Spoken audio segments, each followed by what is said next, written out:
Doctor साहब, मुझे railway medical में रिजेक्ट कर दिया है। किस रीजन से? बोल रहे थे आपको दूर का साफ नहीं दिखता है। क्या आप चश्मा लगाते हैं? हाँ डॉक्टर, पर मुझे लगा कि चश्मा लगाने से सब कुछ नॉर्मल हो जाता है। हर जॉब का जो विजन स्टैंडर्ड होता है वो अलग अलग होता है।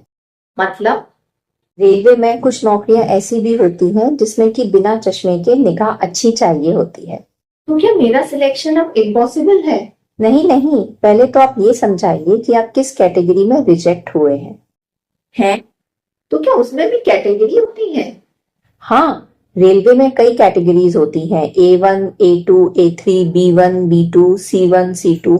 जो A1 का जो विजन स्टैंडर्ड होता है वो सबसे ज्यादा स्ट्रिक्ट होता है, और जो C2 का विजन स्टैंडर्ड होता है वो सबसे ज्यादा लीनियंट होता है। तो क्या सारी जॉब के लिए सेम आई साइट रिक्वायरमेंट नहीं होता है क्या?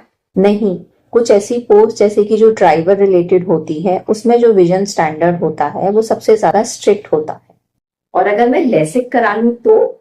कुछ पोस्ट लेसिक अलाउ करती हैं, कुछ पोस्ट लेसिक अलाउ नहीं करती हैं। इसके लिए जरूरी है कि आप नोटिफिकेशन ध्यान से देखें। डॉक्टर साहब, मैंने इस नौकरी के लिए मैंने बहुत मेहनत की थी, बहुत साल मैंने तैयारी की थी, दिन रात मैंने एक कर दिया था। आई अंडरस्टैंड, लेकिन जो रिजेक्शन होता है वो करियर का एंड तो नहीं होता ना। तो अब मैं क्या करूं? जरूरी है कि आप कंप्लीट आई चेकअप कराइए, अपना एग्जैक्ट पावर जो है वो निकलवाइए। उसके अलावा अपना रेटिना का अच्छे से जांच करवाइए। अगर ओसीटी वगैरह की जांच की जरूरत होती है तो वो करवाइए। और अगर कोई ऑल्टरनेट जॉब की एलिजिबिलिटी अगर हो तो उसको भी अपने ध्यान में रखिए।